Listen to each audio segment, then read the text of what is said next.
こんにちは、ジパング55のタカです。今回は青森県の大鰐温泉にある海津軽に宿泊します。津軽三味線の生演奏や大間のマグロを使った夕飯をたっぷりお届けしたいと思います。このチャンネルはホテル紹介を中心に各地の観光スポットをご紹介しています。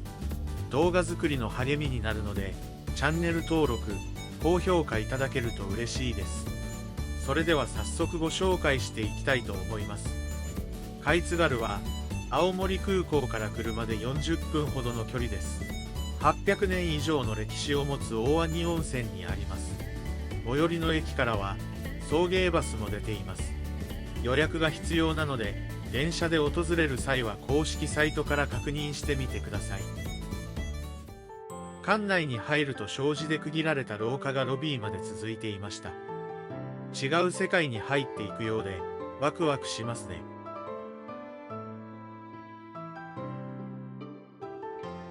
ロビーはかなり広々していました。ソファー席が多くあります。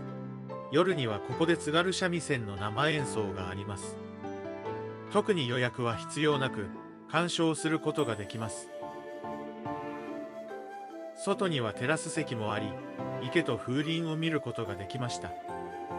夜風に当たりながら綺麗な音色を聞いて楽しむことができます。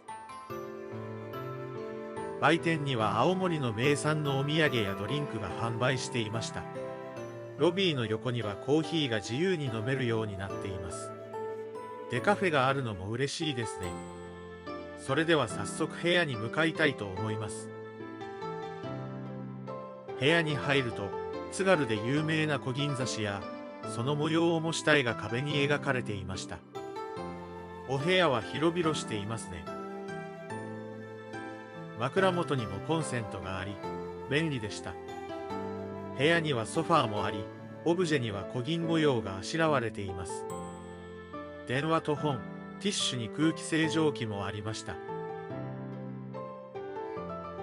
テレビも大きめです。今回は3人で宿泊したので、別の部屋にも布団が引いてありました。個室の部屋があるので、かなり広いですね。天井にもこぎん模様がありました。洗面台も広々していますね。化粧水や乳液なども一式置いてあります。お風呂場も広々していますね。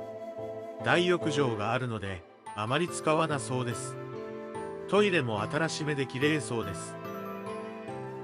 アメニティ類は風呂敷に入っていました。部屋にも備え付けのドライヤーがありますね。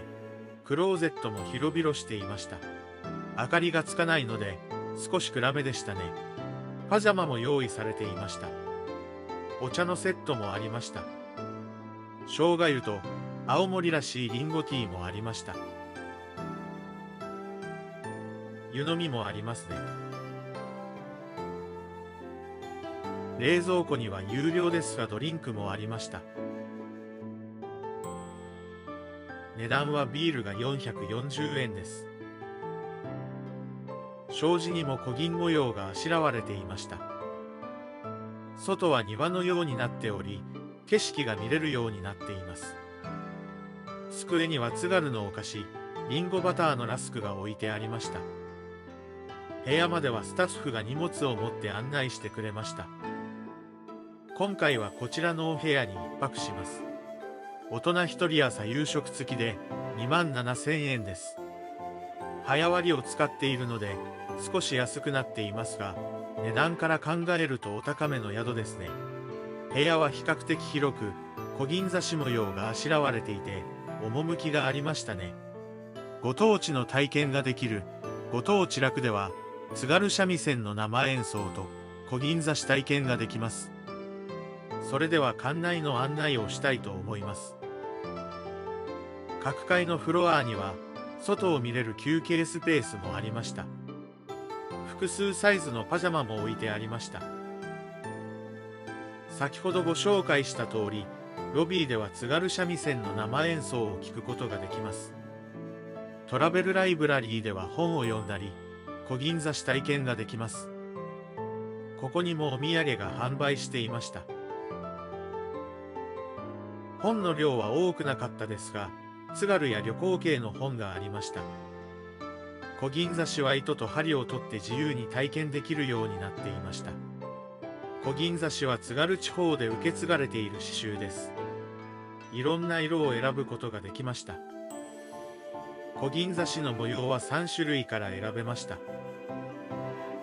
糸の色はこんな感じです。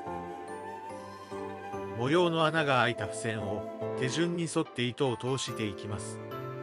やり方は簡単なので子供も楽しめそうですね。模様や糸の色を変えて楽しんでみるのもいいと思います。大浴場近くの通りには綺麗な絵が飾ってありました。お祭りの出汁に描かれる絵のようですね。大浴場は内風呂と露天風呂がありました。大鰐温泉は江戸時代の温泉番付で徳川家が愛した熱海温泉と並び称される名湯です。泉質は弱アルカリ性の温泉です。肌の汚れを優しく落とし、肌の組成や保湿効果が期待できるそうです。今回内風呂にはリンゴの形をしたヒノキが浮かべられていました。時期によっては本物のリンゴも浮かべているようです。露天風呂からは夏限定の黒石ねぷたを描いた灯籠なども見れて、ゆっくり入ることができました。お風呂の大きさはそんなに広くなかったですね。季節によってお風呂の内容が変わるのも面白いですね。お風呂上がりの湯上がりどころにはリンゴ酢とごぼう茶がありました。ごぼう茶なんて珍しいですね。独特な味でしたが睡眠にもいいようなのでおすすめです。16時30分からは温泉いろはが開催されています。温泉の入り方や大鰐温泉の歴史を紹介していただきました。大鰐温泉は鎌倉時代が始まった頃に開湯されたそうです。1593年津軽藩初代藩主津軽為信が病にかかった際、夢の中で大鰐に湧く温泉で洗えば治るという薬師如来のお告げを受けて、石の下から湧き出る熱湯を発見します。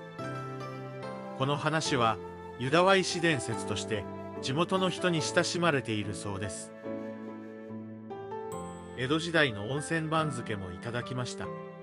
こういったものが当時出ていたのは面白いですね。それではお待ちかねの夕飯を食べに行きたいと思います。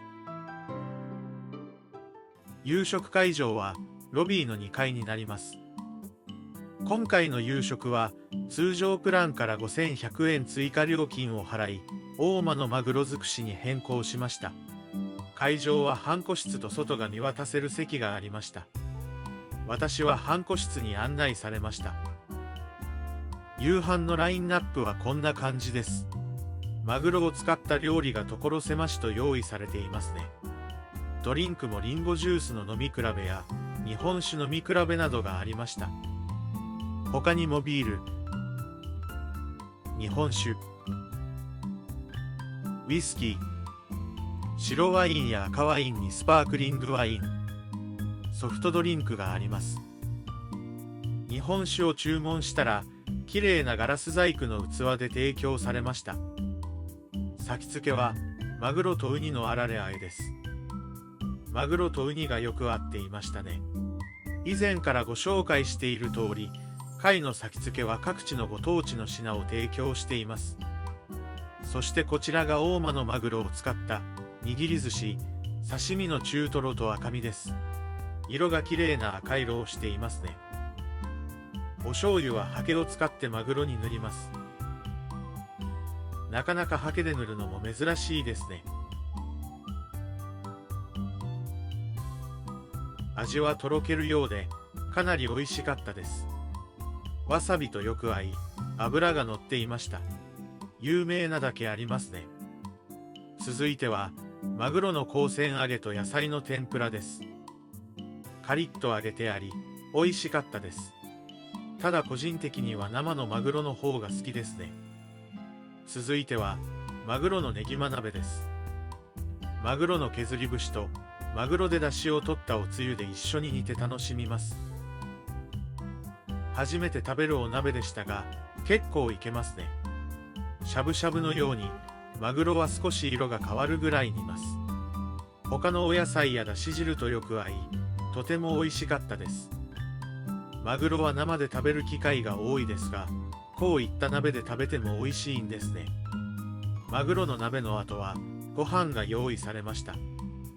漬けマグロと一緒にいただきます。これがまたトッピングが多いので、どれと一緒に食べればいいか悩んでしまいました。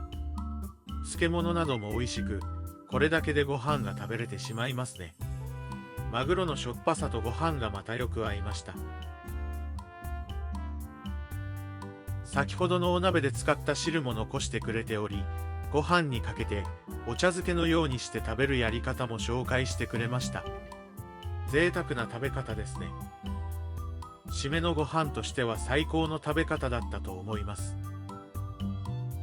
最後は青森らしく、りんごの淡雪チーズでした。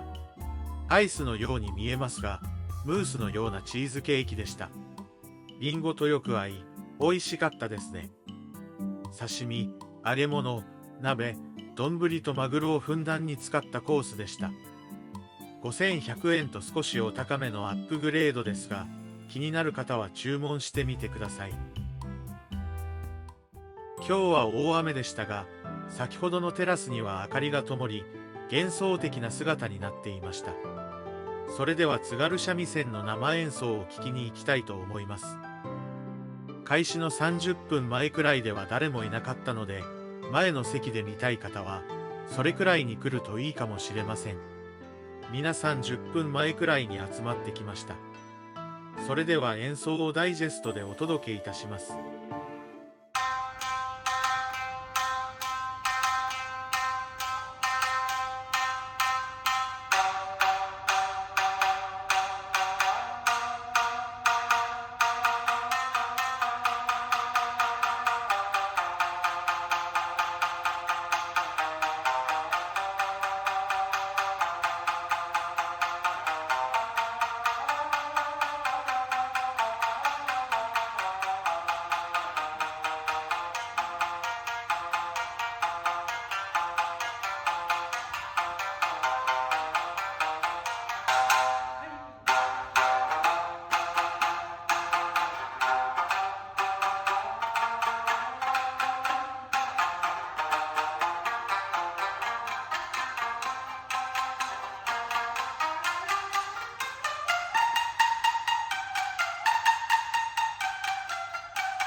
迫力のある演奏でしたね。